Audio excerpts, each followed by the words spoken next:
Well, welcome to the Pelicans schedule release breakdown presented by SeatGeek. I'm John DeShazier, joined by Jim Eichenhofer, senior writer for Pelicans.com. He knows all, he tells some because he can't tell all.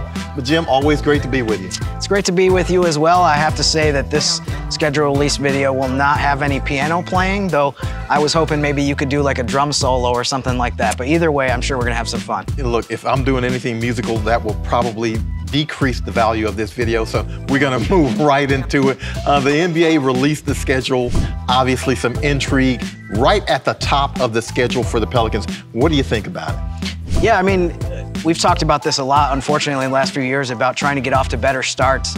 I feel like what the Pelicans were able to accomplish last season, where they made the playoffs after they started off 1-12, is something that's not very repeatable. It's something that rarely happens in the NBA, where you start that poorly and are able to recover. So one of the first things I looked at with this schedule this year is how do they start the season. They have 8 of their first 11 games on the road, which is not something that's favorable. There's a lot of tough opponents in that mix as well. But I think if what we saw in terms of how they played in the playoffs, how good they looked in the second half of last season, they can carry that over to the beginning of this season. I think they have a very good chance to get off to a much better start than what we've seen in recent years, where they've really had to kind of dig out of a hole in October and November. Yeah, Pelicans do appear to be a team that is ready to hit the ground running, returning most of the players. You add in Zion Williamson, how do you incorporate him to this team? That would be Willie Green's job. And of course, you get back that superstar though with Zion Williamson. So as soon as you can incorporate him, it'll have to be over game action, but obviously this is a team that seems to be poised to hit the ground running. Now, you get a tough start, obviously, 8 of 11 on the road, but a nicer finish, 4 of 5 at home to finish out the season. Yeah, I think that part of it is definitely favorable. You hope that you're not fighting to get into the play-in tournament or the playoff. The top 6 maybe, I think, is something that might be a reasonable goal, to try to finish in that part of it and not you have to be part of the play-in tournament at all. But you hope it doesn't come down to that. But if it does come down to where the last couple weeks of the season you have to win some games to improve your positioning, it is favorable from the standpoint of that you get to play.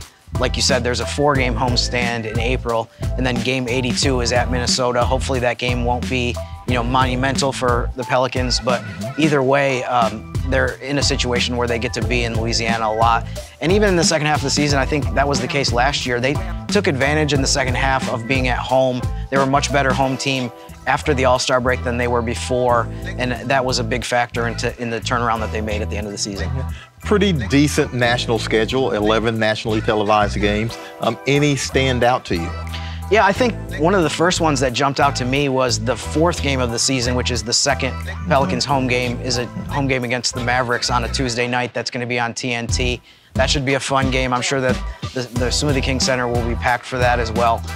There's a couple games in kind of the middle of the season at home that are on TNT or ESPN against Atlanta and Cleveland.